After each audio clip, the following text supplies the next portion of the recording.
How do you approach that? Do you find yourself Almost going the the opposite, opposite way? exactly. Okay.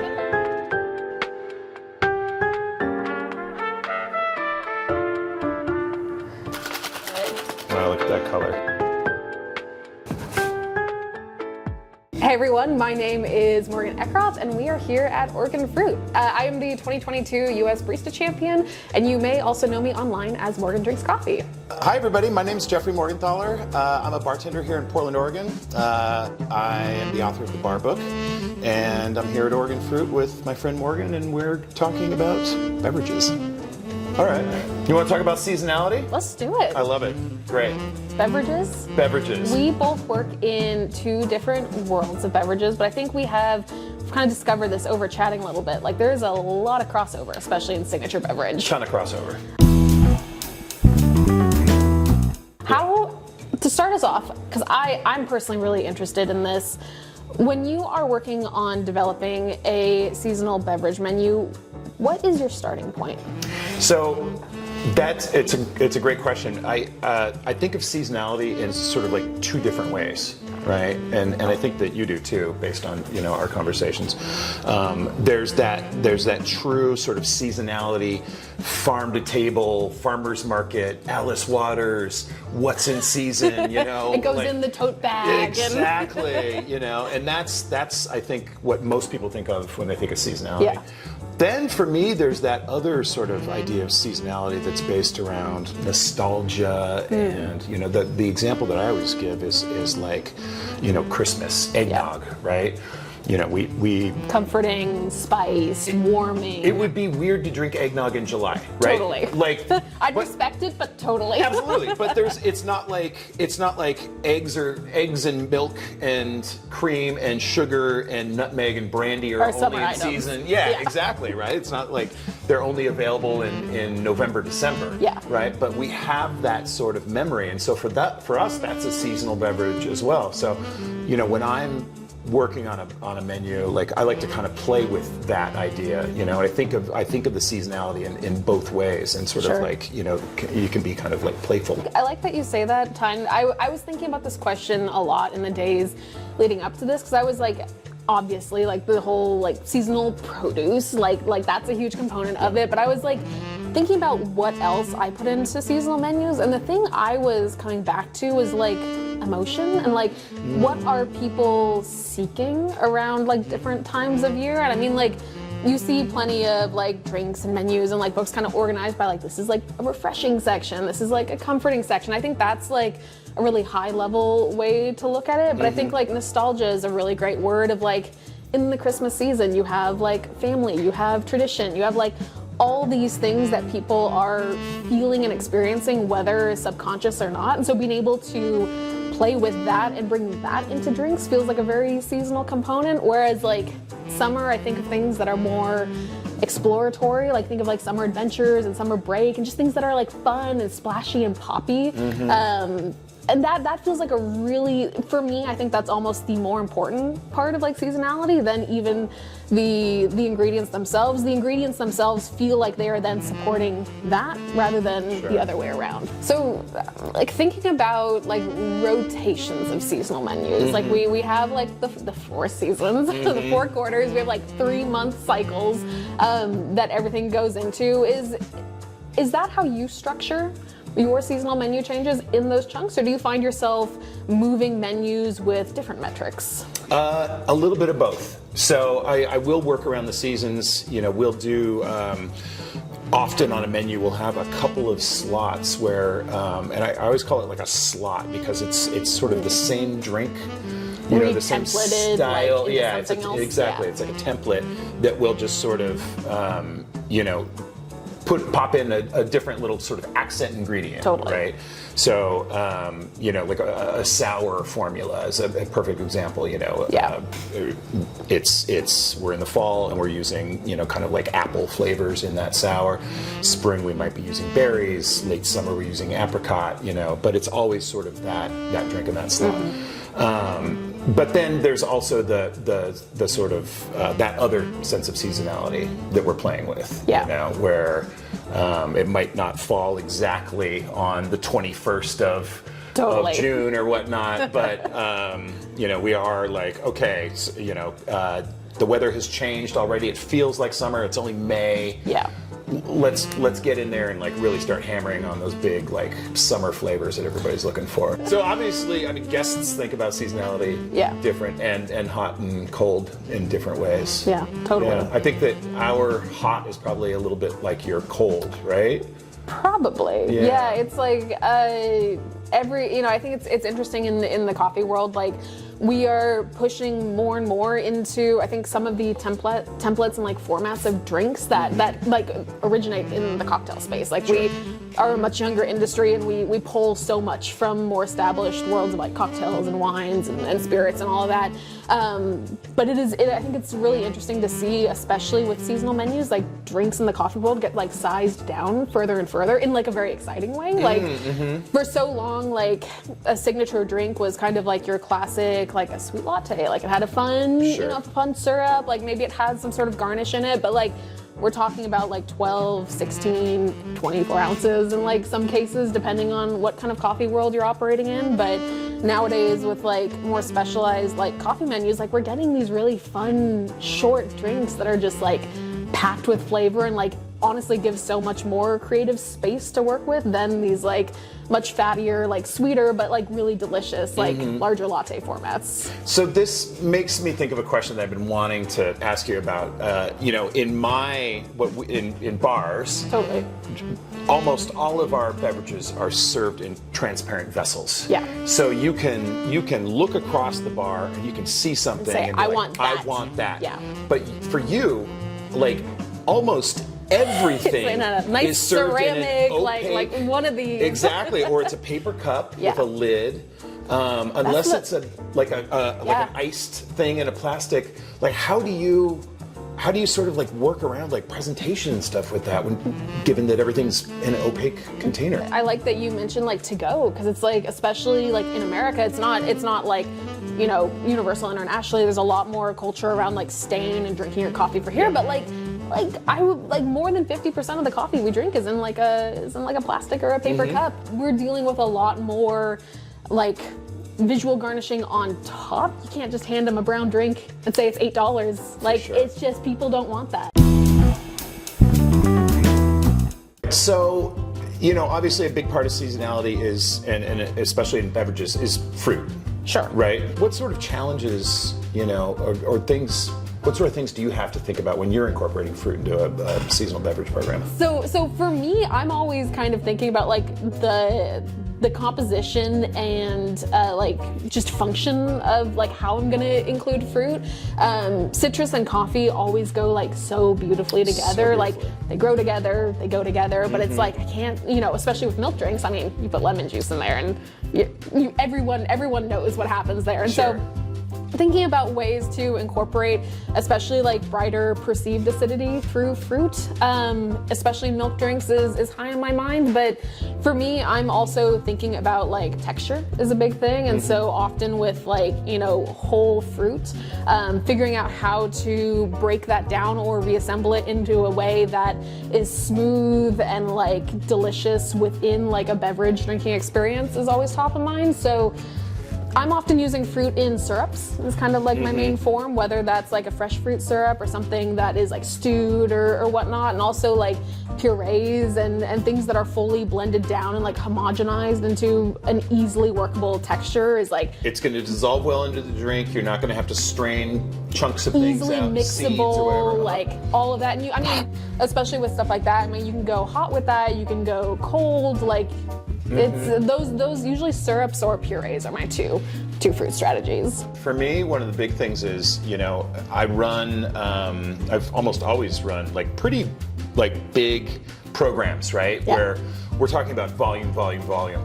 But the way that the sort of guest experience is, and I always say this to my staff and to anybody I'm talking about when we're talking about prep is shelf stability is so important to me, because we have to be prepared every single day to sell 1,000 of these or 0 of these. Right. Right? So, and you just And never they need know. to be the exact same no matter what that number is. No matter what. Yeah. And I can't just, I can't just have prep for 100 of these. I need to have, this could be our most popular drink today. We just don't know what everybody sort of en masse is going to decide when they wake up in the morning. They want our berry gin sour or whatever, right? So, being able to not have to throw a bunch of product away at the end of the day, right? But also have enough on hand that's going to stay fresh and stay good is like a huge part of my programs when I'm using things. On that too, another thing that came to mind is like consistency of ingredient flavor. I think this ties back to like seasonality a lot, where it's like,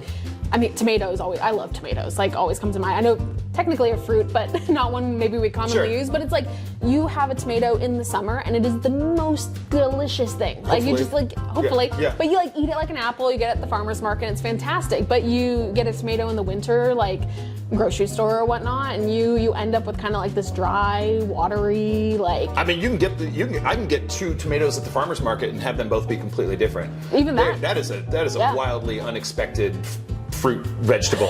You never know what's going on in there. but let's say you're working with tomato or even apples. Apples cycle quite frequently too. It's like is your apple-based drink going to taste the same in the fall as it does in February? Yeah. That's a big question. Big question. Ideally that guest gets the same drink, but if you're working with just fresh sourced produce, that becomes a big question mark. I mean, one of the things that and I'm sure you get this too, is space is always at a premium, right? Definitely. We want to maximize space for the guests because we want as many guests to be in there as possible. Yep. So we sort of minimize our space. Which means we have never enough refrigeration. Yep. Never enough freezer space. Cups overflowing in the back. Completely. Just shoving things where they were. Yeah, so that's probably a big consideration for coffee as well. I've worked in quite a few coffee shops, and I've been in even more and seen the behind the scenes, and it's unless you have a full kitchen setup or a bakery or something attached, which most coffee shops don't. That's kind of unique. We don't have freezer space. A lot of it is things that can go on shelves next to dry goods, and then you have whatever your refrigeration is. And typically, even with refrigeration, a majority of that space is already allocated to all the milk that you have. Maybe you have a secondary fridge that has some space, but typically it's just that bar fridge under the machine. And so all of a sudden finding ingredients that are shelf stable, being a big one, but can also be stored in very small spaces, that becomes top priority, especially when you're introducing multiple ingredients. If you have a extensive signature beverage menu, it's where are you putting that on top of everything else? Yeah, and our freezers are full of those clear ice cubes, and then That's true. And then a bunch of stuff that chef has got in there, right? Yeah. There's just a box of chicken wings or something like that in there. So we're kind of fighting against that. The other thing that's been challenging is, I mean, we've always done a lot of house-made ingredients, house-made syrups, things like that, because these products just weren't available. Totally. So we had I had recipes, and somebody down there hopefully executing them exactly perfectly every single time, getting all of the sort of raw materials in, having the raw materials be perfect. Yep.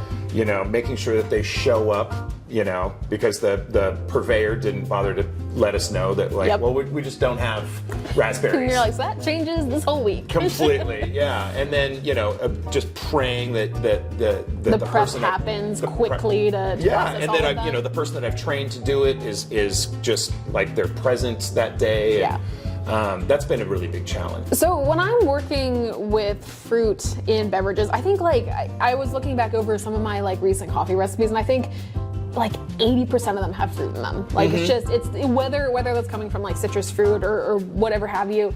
And I was trying to think about how that got in there. And I think for me, I go back to my drink creation, seasonality idea of emotion. And I'm for me, I think I always start with what I am hoping the guest will experience out of that drink, and then working my way back to what ingredients then support that experience. And so for me, I find often like fruit becomes the star of the show for me. I usually utilize fruit as kind of my like base ingredient and then work like auxiliary and like supporting flavors off of that. How do you approach that? Do you find yourself going the opposite way? Yeah, okay, that's what I'm thinking. Completely. I mean, you know, it is so important for us. Like, it's such, you know, fruit is such an important piece of the cocktail puzzle. Yeah. But and I do tend to make the fruit the star of the show when I'm doing, like, say, non-alcoholic beverages, sure. right?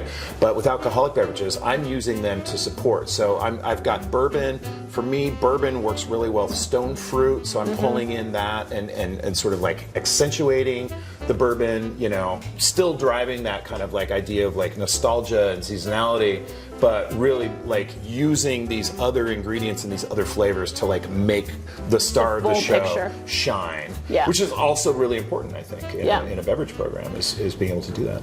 I mean, you know, we've talked a lot about coffee, but there are probably other things that are served in coffee shops that you're using, totally, you know, using fruit to sort of either accentuate or pair with. Honestly, like, I mean, tea is the obvious complement. I mean, like right now, as well as like cold drinks, which is a huge trend. Matcha this summer has had like an explosive. Oh my gosh, I know. It's unseen insane. before. Yeah, it's completely like insane. I mean, there's entire like here in Portland, like we have matcha cafes that just serve matcha now, which is nuts. Super cool. Yeah. And honestly, like within those flavor profiles, like I feel like there's even more room to play, especially with the fact that I mean, matcha is caffeinated, but like if you start working with teas, you have a lot more option in like low caf like kind of worlds. You know, which I love that. Which I know you appreciate. Guy, but kind of I think kind of similar to like low proof or like NA drinks. Like you have people coming into coffee shops, especially like later in the day, looking for like things that aren't just like caffeinated black coffee or espresso. And so building signature drinks within like a lower caf category, I think is like awesome. And especially with matcha, I mean, matcha pairs so like there's so few fruits that matcha doesn't pair with. Like, I would imagine. I mean, you can put almost any, like, I mean, strawberry matcha is like the really obvious clear one. Matcha pairs so beautifully with like tropical fruits. I think about like passion fruit and guava and like honestly like any berry as well. I would think stone fruit too. Stone fruit, like very much so. Peach. So like beyond the world of coffee, which depending on your roast profile, I mean, that's another big thing when building signature drinks within coffee. I feel like they are most often directed by your roast profile. Really dark roast coffees, you put them in some sort of like tropical sparkling like refresher type drink and it just like blows it out. Like it's just a mess. Really? Whereas if you're using like a naturally processed like Ethiopian, that's roasted lighter to really highlight those kind of original like tropical stone fruit notes. There's so much fruit in there. There's so much fruit Ethiopian. and like acidity and sweetness, and you put that into that exact same, you know, like sweet like tropical fruit sparkling base, and it's like a delicious coffee soda. I can just like taste it right now. Exactly. I'm like salivating a little bit. That's my preferred coffee too. Exactly. It's a natural processed Ethiopian. Yeah. It's my very favorite. But those like roast profiles like very much lock you into like certain like flavor profiles of drinks themselves, whereas with like tea and matcha and all of these kind of like side adjacent ingredients, you have so much more room to play. So if you are a cafe that's using like a really dark roast coffee and that's what you're stuck with, like maybe that sets you down a specific like more spiced, comforting, like dairy heavy signature menu there. But if you want to have those fun, fruity, like refreshing exploratory drinks, like maybe you look in the world of tea and build like kind of a side menu in that profile with those ingredients instead. Yeah, and then you're appealing to an even broader base of guests, Completely. Right? So you've got like now you've got some more bases covered. And right? you've also got like new visuals. I mean, like tea like isn't going to turn everything into like a brown liquid. So true. Yeah. you get different colors, layering, like all of that becomes like available to you as well. So talking about like creative process is always like my favorite thing to do with beverage people, because realizing how differently we all approach just Everyone. it's just a blank canvas and we all like paint it different ways. And I think you and me have very opposite styles of approaching. So I would love to hear you, like, you're sitting in front of like a blank Word doc, like what's your process for building that menu out? So I before my life behind bars, I went to architecture school. I graduated architecture degree, and so the design process is just like ground into my head, right? Yeah. So I always start, I see that blank piece of paper and I start with a concept, and it's usually just like a loose sort of like just almost like a word vomit on a page. And yeah. It's like, I need a drink that's strong. I need a drink that's like sort of like has like a sour component. I need a drink that's gonna have some sort of like maybe like seasonality, fruit component. I want it to be in a certain type of glass. It's going to be cold, and it's sort of a loose sketch. Yeah. And then I just kind of start like tightening that up. Just like inserting. Okay, like, this pieces. is bourbon. This is going to be, this is going to be a whiskey sour. We're going to accent it with. We're in the middle of July, so I want to think about some local berries. Yeah. To accentuate that. I've got some glassware picked out, and then I just sort of like, it's like working with like a piece of marble, I imagine, right? Like a sculptor, right? You just have this blob. You're slowly chipping away. Yeah, I mean, what is it? I think it was either like Rodin or Michelangelo or something. It says like, my process is I just remove everything that's not a. Oh, I love this quote. Yes. Yeah, I can't remember exactly. I know exactly what you're talking everything about. Everything that's not a, baby Jesus. You're just or whatever. unearthing the sculpture that's already there. Exactly. And so for me, it's kind of like that. Is like sort of like just chipping away and refining and refining and refining until I've got that drink. But your process is a little different, right? It's a little. I very lovingly describe it as throwing spaghetti against a wall and like seeing what sticks. Yeah.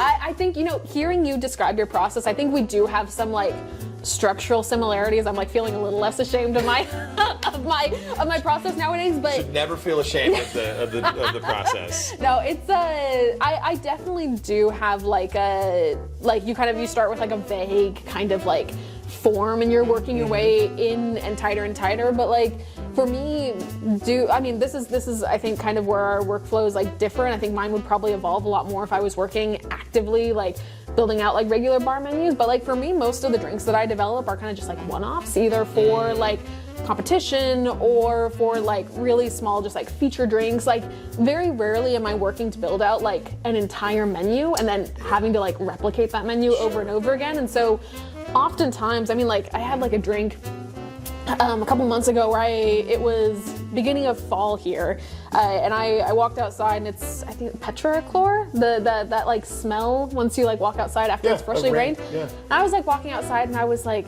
what if this was a beverage? And I was like, and so it's like stuff, finding like little points like that, and then that for me feels like the initial toss of spaghetti of like, I'm going into my space and just like grabbing ingredients, and oftentimes I won't even have like an end format in mind yet. It's just like stressing me out. It's just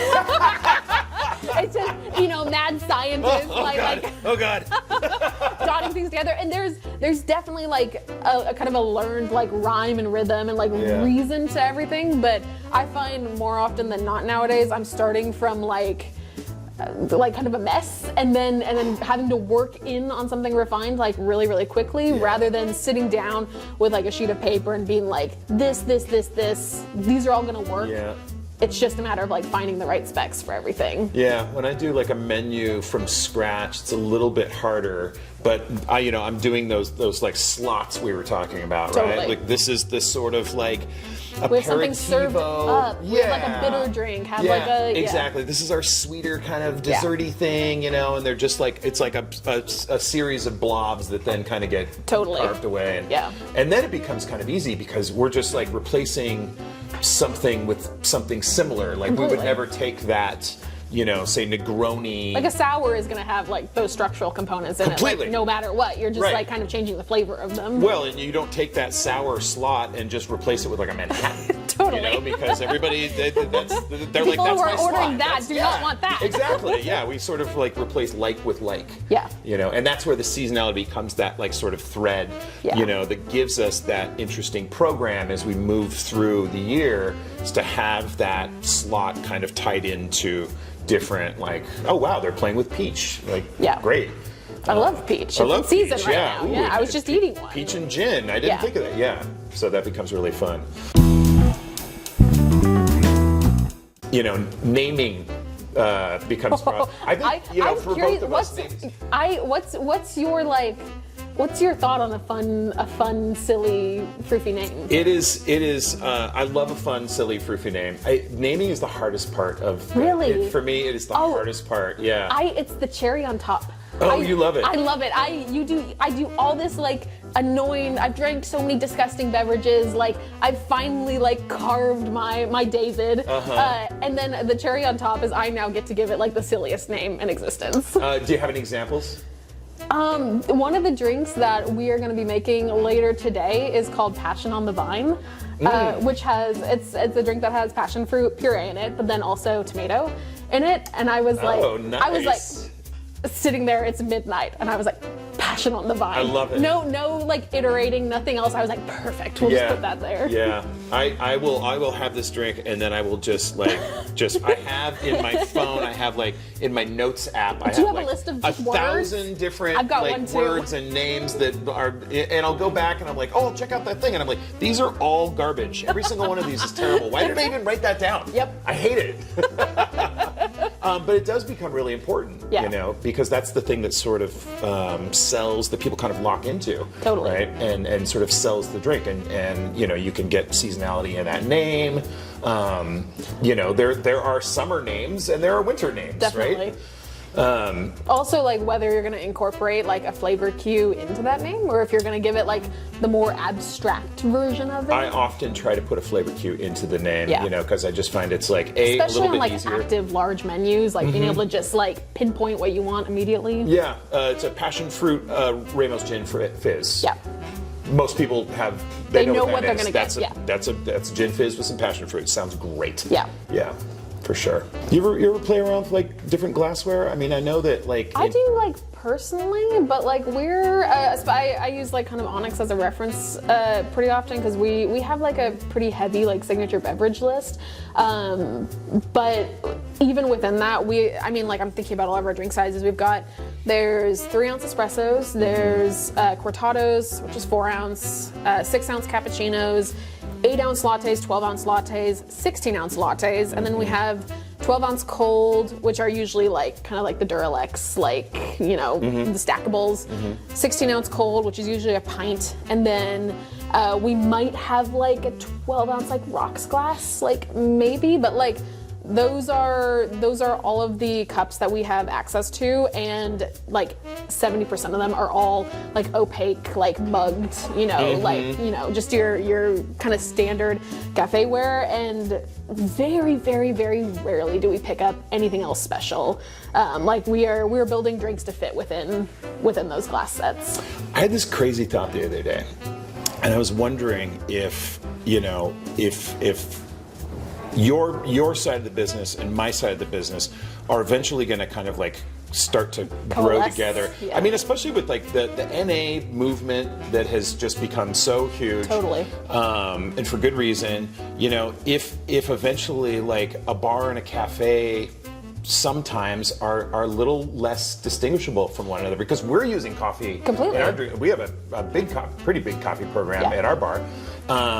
You know, and if you'll walk into a place and you'll see some bottles, and you'll see a beautiful espresso machine, and you'll see some pour over, and you'll see people drinking It's just all beverage. It's all beverage, right? And it looks like an espresso martini, but it's actually more like a shakerado kind of thing with some fresh fruit in there or whatever, and everybody's just enjoying drinks. It feels more sort of like European almost to me. Definitely. Where, you know, we've finally like just sort of grown together, and now we're just this like, it's not a bar or cafe, it's just a beverage gatherings place.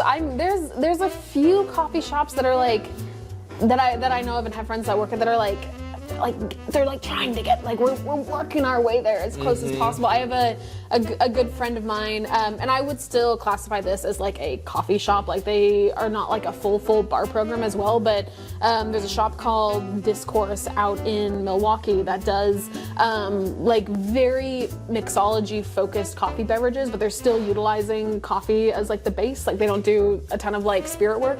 Are they doing like cool glassware? Are Totally. They They're doing all the cool glassware, all the cool garnishes, all the fun like so molecular stuff with coffee as kind of like the base spirit, if you will. And so that feels like it's moving in that direction. But I truly like I can't think of any off the top of my head that are truly doing like in equal parts, you know, coffee and I wouldn't be surprised if in the next couple of years, like I would love to see that. Yeah, the next 10 even, that we sort of like grow together and like we're taking cues from each other, right? Totally. Like, absolutely. You know, I have always just been a coffee guy, you know. I don't drink caffeine anymore, but I go to coffee shops. I love making coffee at home. We talk about sensory and flavor in the same way. It's the same stuff. Like, completely. Yeah. And so to see like us kind of like grow together like that, and we're like using similar ingredients, similar glassware, similar techniques. You know, I'm learning techniques from the coffee side, and the coffee side's learning techniques from us. Completely. I mean, I think that's a really, like, still a really exciting time to be in the beverage industry. It's so funny because for me, creativity is a tool that I use to make delicious drinks that people will buy. So I don't typically have, and I know some bartenders do, but I don't typically have drinks on the menu that are there to satisfy my ego or my need to express my creativity. Sure. What I want to do is I want to make a whole bunch of people very happy, including my bosses. Right. Right? Right. Important note there. And I use my creativity as a tool to get that done. Yeah. So there's never, I never have a drink on a menu that's like there for me. Totally. Because I can just make that at home. Right. Do you find, I mean, I think that obviously will play into it, but like when you're thinking about like that final customer experience, be it like glassware, garnishing, like how are you thinking about customer experience? Like what are some of those key things that you are building into your drinks? I mean, it starts with, you know, if we're just talking about drinks, we're not talking about atmosphere or anything like that. Sure. It starts with the minute they look at that menu, and how they experience that. Is their eye getting caught? Has that menu been designed in a way that it is sort of giving them the information that they need? Yeah. You know, they order the drink, they feel confident ordering the drink. What we do these days is we put like a little picture of the glass, so you know what you're getting. I love those. Right? Yeah, You're like, for sure. oh, that sounds fun. And it looks fun. You feel cared for throughout that menu. Completely. Yeah, I know what's going on because I think it can be kind of a scary process for a lot of people that are intimidated by coffee shops or bars. It's so much like assumed knowledge. Like, I mean, we don't explain on a menu what a cappuccino is. No. You just walk in and we assume you know what a cappuccino is. For sure, yeah. So, you know, it starts there and then it becomes, you know, visually, okay, so, you know, as we both always say, you drink with your eyes first, right? So, you know, as that drink is coming across the bar, is it beautiful? Is it beautifully presented? Does it, you know, does it have a nice color? Yeah. You know, is it just like a muddy mess, or is it, you know, I mean, there are some drinks that just sort of like I've scrapped entirely because I'm just like, I can't serve this. This looks weird. Yeah. Yeah. And then, of course, you know, the flavor expectations. Like, you know, with every sip, do they want to have another sip? Yeah. That's always my thing about when I'm creating beverages is when I picture myself having this and finishing it, do I immediately want another one of the same thing? It's a great question. Like if I want another one of the same thing, I know that the drink's a winner. Yeah, it can go on the menu. But if it's like, oh, that's an interesting drink, and I'm glad I tried it, but it was interesting. Like I don't want to have any. I don't want any interesting drinks on the menu, right? I want them to be interesting, but not interesting. Where people go. I mean, you know what I'm talking about. Like people are like, they're like, that's interesting. That's interesting. What else can we get here? Yeah, that was interesting. That was thank you. Glad I had that experience. Yeah, very interesting. Yeah. So, but you know, I still want the drinks to be actually interesting. Yeah. You know, so you kind of ride that line where it's like, oh, this is special, this is unique, this is all of the things that we were talking about, the nostalgia, the seasonality. Yeah. And I also just want to have another one because I just love the way that tastes in my mouth. What's your kind of strategy when it comes to garnishing? Garnishing is like, it's gotten so crazy in the has. past. Yeah, It's for you gotten wild. for you too. Very I mean, much it used so. to be. I remember, like for you, it was like a sprinkle of cinnamon yes, or y'all chocolate or just kinda nutmeg. shove it Yeah, out. exactly. And often the customer did it. It's like, there's your shakers over there. Like, just Totally. whatever you want. Totally. Yeah, if I put enough cinnamon in here, it's like a little cinnamon latte. I remember the very first time I went to, it was Felix Coffee in New York City, and I was like a little baby barista. Like, I hadn't like gotten out of the small town yet, and I went there and I ordered a s'mores mocha, expecting it to be a mocha with like a marshmallow, and it was first of all served in like this beautiful like tulip-shaped glass, but then it had like a homemade roasted s'more on it, but then it goes into like the cloche and it gets like wood smoked there Wow. in front of you, and then they like lift the cloche, and Yeah. that was my first time being like, oh, we need to do The more. garnish is Yeah, an the actual garnishes. experience. Yeah, exactly. Yeah, it's not just a little shake something on top, yeah. Totally. Yeah, I mean, for us in bars, it was usually just like a brown lime that Yeah. just had been cut like 3 days ago and was sitting in a little All dried out. yeah, and or just like crinkly in a and- puddle of its own goo, you know, with a bunch of other brown limes, you know. And now we've really gotten into, you know, there's all the ways to do all of the fresh garnishes. Yeah. There's dried garnishes. There's flowers. There's, you know, cinnamon sticks, Tweezering there's them right on the top, yeah. Yeah, there's. I mean, I see, you know, especially in kind of like these sort of fun, silly bars, bar programs. There's like little plastic monkeys hanging off it and stuff. You know, For like sure. A little shark. Yeah. It's gone completely insane. Yeah. But you know, I think that the best garnishes for at least my programs are the ones that speak to what's happening in the glass, right? Yeah.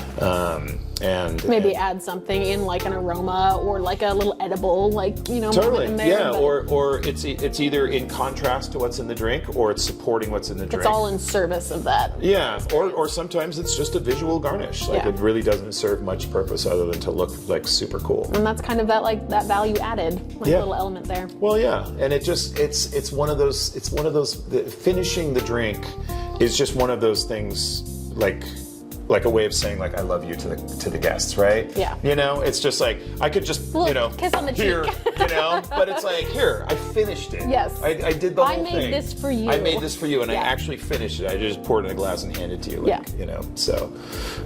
Love that. So I think we should make some drinks for each other. I've got 2 drinks ready for you. I've got 2 drinks ready for you. Let's go to the All right, kitchen. let's do it.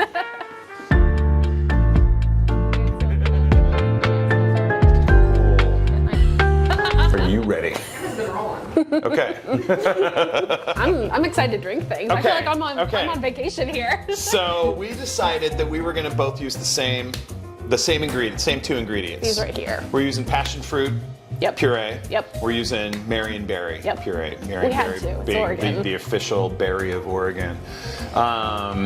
So this is the hard one for me because now I'm making a coffee drink for you, right? I'm This feeling is a judgment-free zone. very confident about my whiskey cocktail, but my coffee cocktail. Well, and it's not a cocktail at all. I wanted to do something like really kind of fun, playful, Yeah. Unexpected. I think that passion fruit and coffee just sounds crazy. Completely. Sounds weird, right? Totally. I wanted to stick with those kind of like tropical flavors, and I wanted to bring in some coconut. Love it. So, and I was also thinking about, there's this very famous cocktail from London called a Porn Star Martini. It is, everybody knows it now, it's vanilla vodka, Yep. passion fruit, lemon juice. And so, you know, when I thought about passion fruit and coffee, I was like, vanilla. Like, I gotta sneak in Totally. some vanilla. This one is just like so crazy easy. It's a built-in glass. Yep. So I'm just going to take 4 ounces of cold brew, and I'm going to pour it right in the glass, right? This is a workflow dream right here. Workflow dream, yeah. Yeah. I mean, imagine you're working in like a busy coffee shop, and you're just like, you get an order for this. And for me, it's always been like, what is the most like sort of like complex seeming, flavorful, high maintenance kind of drink Yeah. that doesn't require any like, you know, work at all? What's in this thing? Okay, so this is Thai coconut milk. Okay. Equal parts by weight, Thai coconut milk and sugar. Totally. Barely heat it on the stove till the sugar is dissolved. Add some vanilla extract. That's it. I mean, you I'm can do this. excited. You can do this in a heartbeat, right? Totally. So there's just 1.5 ounces of this that goes right in the glass. Beautiful. And then, of course, the passion fruit. Which is nice and super smooth, I might add. This is like gonna homogenize so well in here. It just, you know, I actually went, I went to a Vietnamese market yesterday to get some ingredients. Yeah. And they had a little passion fruit juice, like, you know, in the with a stabby straw, right? And it had all the crunchy seeds in it, which was like really nice. But that's not where we're going for. Especially in coffee drinks, I feel like it's such a weird disconnect of having like a crunch or like any sort of texture within the drink itself. I mean, we like to play with texture in our fields, but in the right ways, right? Sure. We don't want unexpected texture for the guests when they're that's why we strain our lemon juice. When you kind of like discover it at the bottom of the cup, that's always an interesting experience. Yeah. You know, we don't serve a whiskey sour with like pulpy lemon juice, right? Because that's just like sort of icky. But some of those like passion fruit seeds at the bottom, that's like really fun because they're crunchy. Totally. So I'm just gonna top this with some ice.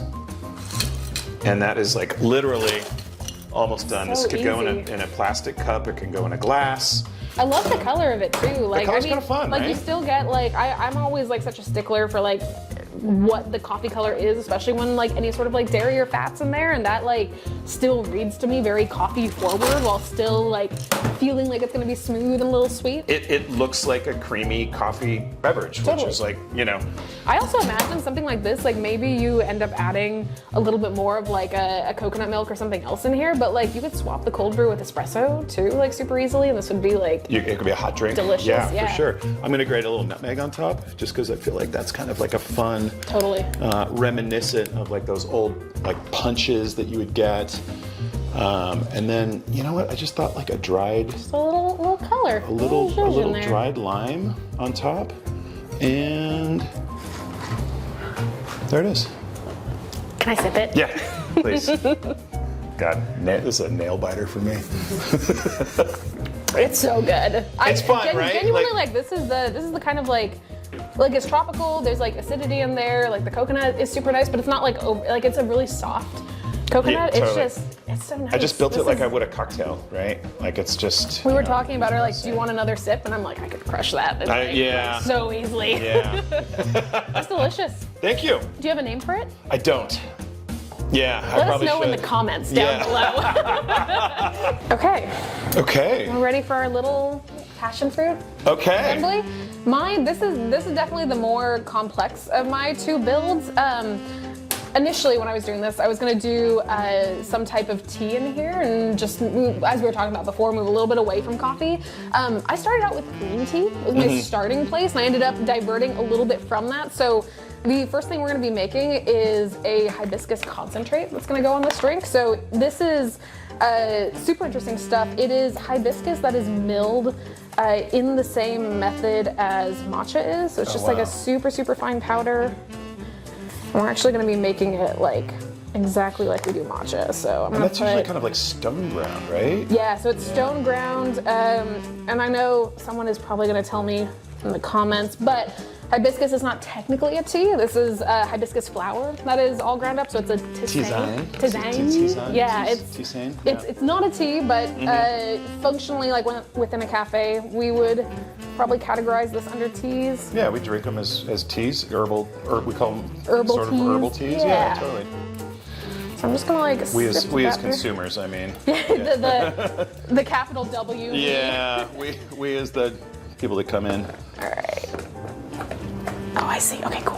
All right, so just about like ounce and a half of hot water.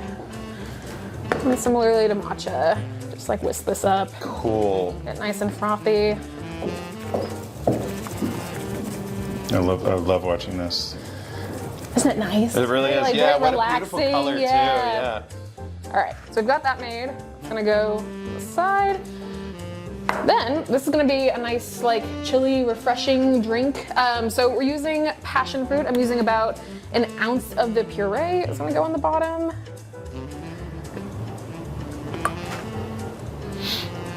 And then for my other kind kind of odd ingredient, but I feel like it works really well here, especially with the hibiscus. We're actually using tomato water. Get out of here. I was making tomato water yesterday. What is tomato water? So tomato water is super easy to make. Blended or pureed tomatoes, and then just put them through a couple of coffee filters until it runs pretty clear. I'm like, I can already smell it Yeah, from you here. can smell it from Wow. here. We're only using a half ounce of this, but it's got a really nice acidity. The thing for me, I tested this out with like lemon, lime, kind of like classic citruses, and especially with how kind of like tart and refreshing that passion fruit is already, I didn't want to like mess with that too much, and so tomato adds a little bit of savoriness in here that's going to be nice. It adds, yeah, it smells really good. It adds like kind of a brighter like perceived acidity, and then we're just on the tail end of tomato season. So these are like, Can I just like smell yeah, this a little bit? these are like really ripe Campari tomatoes. So it's a really sweet tomato variety, which is nice. This is so crazy. It's not like a beef steak or anything. Yeah. This is like you would eat this and be like, this is a sweet tomato. Oh my god. And then just for a little extra sweetness, we actually both went with vanilla. Yeah. Little Passion bounce. fruit and vanilla are just It's like just- such like great bedfellows. It's right? also just like, it feels like when I was tasting this and developing this, the passion fruit and the tomato are such like kind of high like tart flavors, and then to me vanilla, especially in like a rich syrup, is like very grounded. Like it Very feels grounded, like yeah. a deeper flavor, and this drink just needed a little something as the base layer. Alright, we're gonna pile in just ice to the top here. This is sparkling, so I'm adding about Just like club soda, yeah, regular? just club Okay. soda. This is about 4 or 5 ounces in total, leaving about like inch of room at the top. Can I steal your spoon? Yeah, I'm like, this guy right here, the bar yeah, spoon? I had a spoon and then I You just like have kinda fully abandoned it get the- somewhere. Get the coconut milk off of it for you. So I'm serving this as like kind of a layered drink, but we are gonna reach down here and just start to get a little bit of that syrup. So people don't just immediately just get passion fruit Yeah. blast when they take a sip. Ultimately, if you'd serve this, you'll give them a straw and you tell them to give it a stir all together. But put that there. Wow, look at I'm this just gonna color. float our hibiscus on the top Wow. there, and then just for like a little freshness. This drink is all about colors. This is all about colors, Yeah. yeah. And then we'll give them a little straw as well. That's beautiful. This is passion on the vine. Wow. So Look, give you it- came give it- prepared with a name. Oh. give it a stir to mix Okay. all that hibiscus in, and Okay. then I'm so nervous. I'm so impressed already. This is So just nerve-wracking to like hand your crazy. beverage to someone like Yeah. sight unseen. like as a bartender, like my mint julep, I always like to You just just kind of mash like it in just there. mash Yeah, it in you there go a for little that. bit. Wow. I gotta try it. That is too. completely insane. That is not what I was.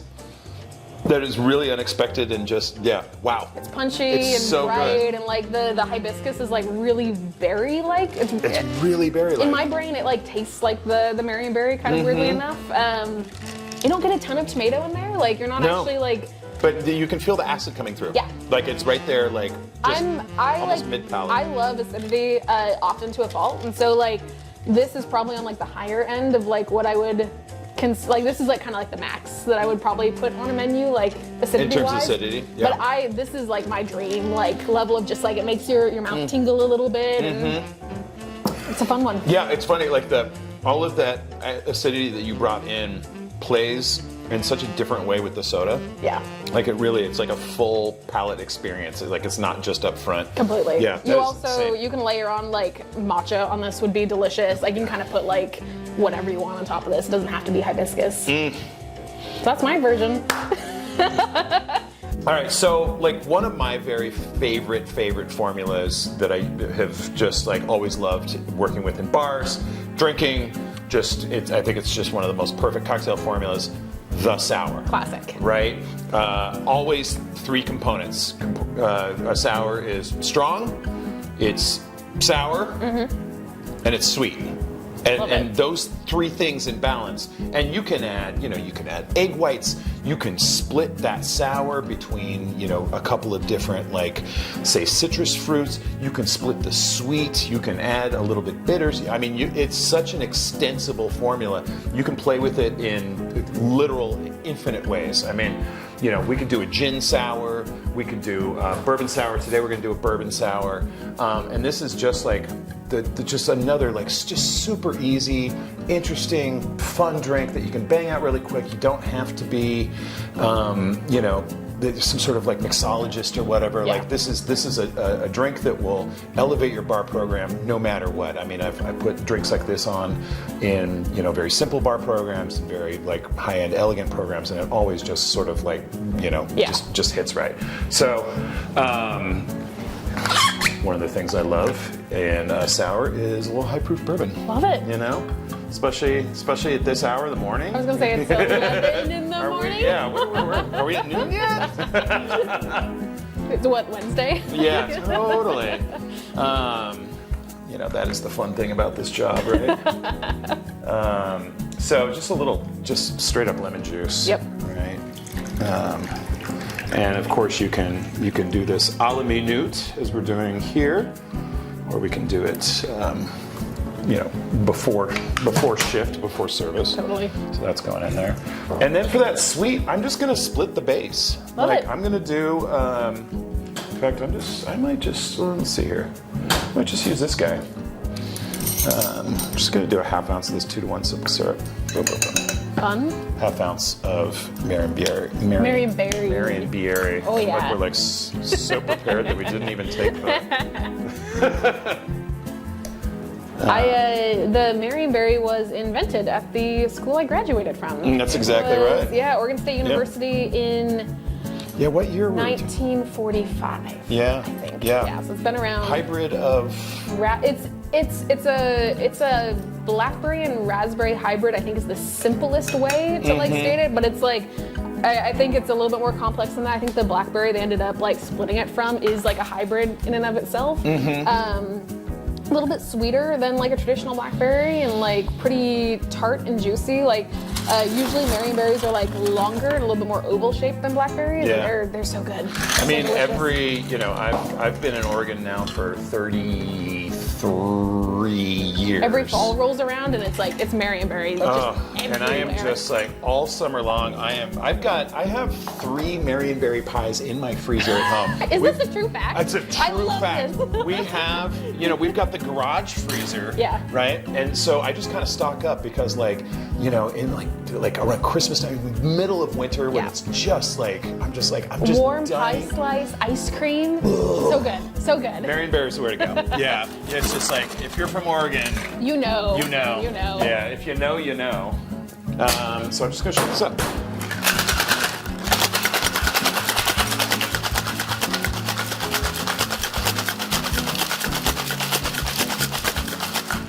Are you typically a sour with an egg white person, or do you prefer no egg white? I like both. Either way? Yeah. Love that. Egg whites are great. They give us that sort of like creamy mouthfeel. It's all about texture. I know that some people use it to just build like a big like egg white head on a drink. Totally. I don't love drinking that. I do like getting that soft kind of creamy texture, but for this, I just really that color want. Look at that color, right? Nice. Yeah. Yeah, that's super nice.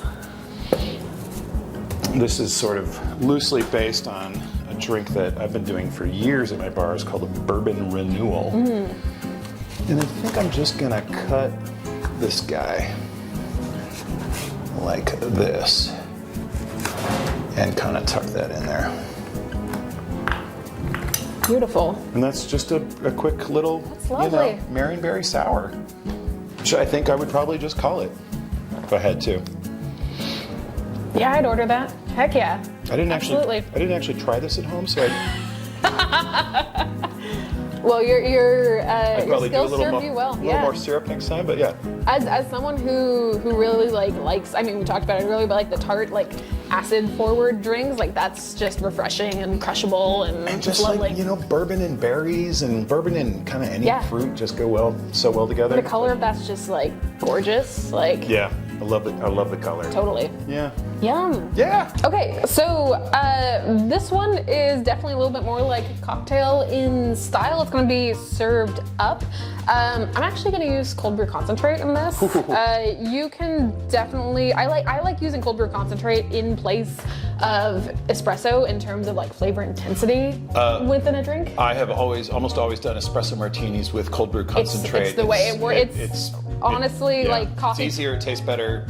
More like easy to store. You don't have to like deal with an espresso machine. It's kind of great. Yeah, especially in that glass is beautiful, by the way. Thank you. Yeah, really. Cabinet PDX. Like, I love shout it. out. Yeah, love it.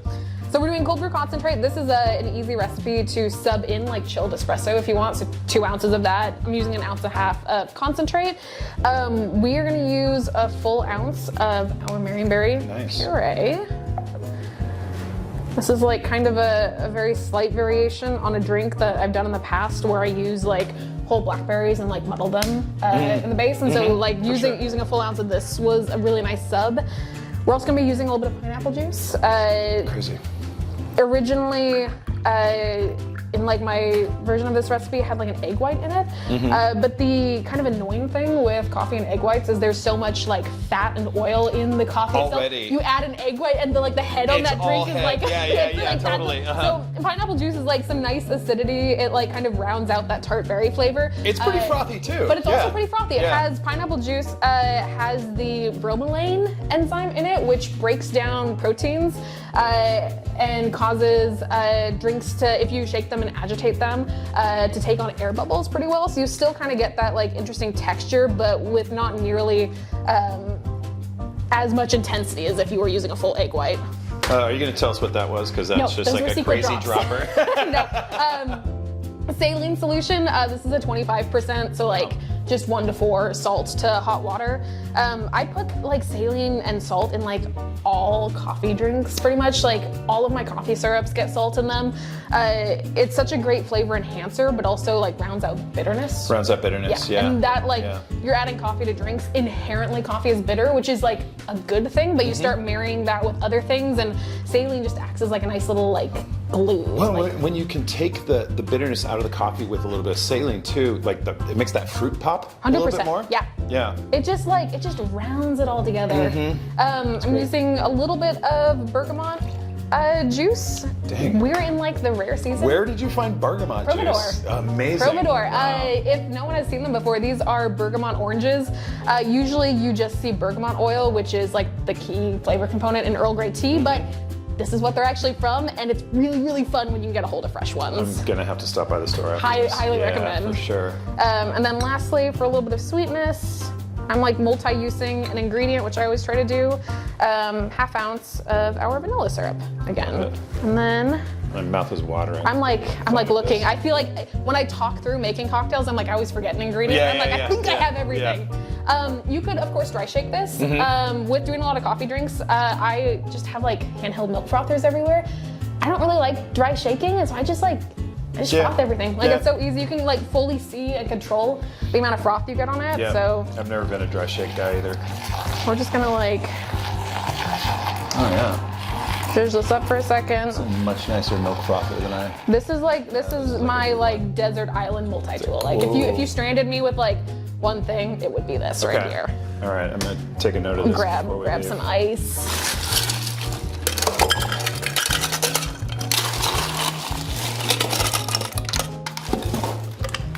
And then we're just gonna shake it.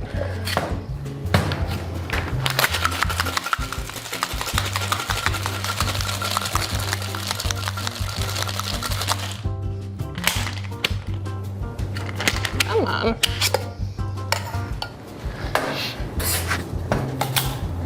Okay, now I'm not gonna double strain on this. Our puree is pretty smooth, but Wow, look at that color. yeah, you just get that really nice. It's like red wine. It's just like so deep. And this foam will set up a little bit more, but that's like a reasonable. Yeah. It's a reasonable amount of froth. Yeah, no, that's amazing. And then I'm just gonna do like a little bit of bergamot oil on the top, just for a little bit of aroma. Wow. And then I'm cheating and I made my twist in advance, so maybe like. That's a little beautiful. twist and Ah, there's a little thing. I love it. Get my hands on it. I'm like so excited about this aroma. Oh my God! Wow. Bergamots are awesome. So They're fragrant. It's awesome. like wow. Bergamots, yuzu, and like sudachi are like my citrus of choice if I can get my hands on them. Oh. So nervous. Oh, it's so good. It's deep. It's complex. Yeah, It's I can't balanced between sweet and sour acidity. It's the nose on it is completely bonkers. I really like the interesting thing about this drink is it can like shift quite a bit depending on what coffee you're using in it. We're using for these drinks like Stumptown's cold brew concentrate. This is like a pretty like true medium roasted coffee, and like it's really chocolatey. Like it's a pretty classic cold brew profile, and so you get those like deeper chocolate notes in this drink. But if you use like much lighter, like natural or kind of like funky co-ferment, like you could really go any direction. Like you might just dial back the acid a little bit, but the flavor profile will completely change depending on what coffee you put in here. Yeah. That's fun. Oh, this that's one so doesn't. fun. This one doesn't have a name, so this is another like. Let us know in the comments down below. It's such a great way to play with seasonality too, because you know we've got these bergamots that are just like super in season right now. Yeah. Then we're Mary bringing in Berry, some- we're like just past it. Like it's kind of treading. Bring kind of that late summer fruit in. And it feels like it could be like a chilly winter drink, but like if I drank this in the summer, like I'd also It's like really a nice enjoy it. bridge between seasons too. Maybe there's your drink name. A Bridge between seasons. I Oh, don't that's know. perfect. Let's go with that. I'm like just like trying this and saying it. I'm like a float of champagne or something. Oh, just a little bubble on top. like, Yeah, oh for my sure, God. for sure. Well, good love it. fun. I love it. Delicious drinks today. Yeah. Go team. Go team. Thank you. That was so good.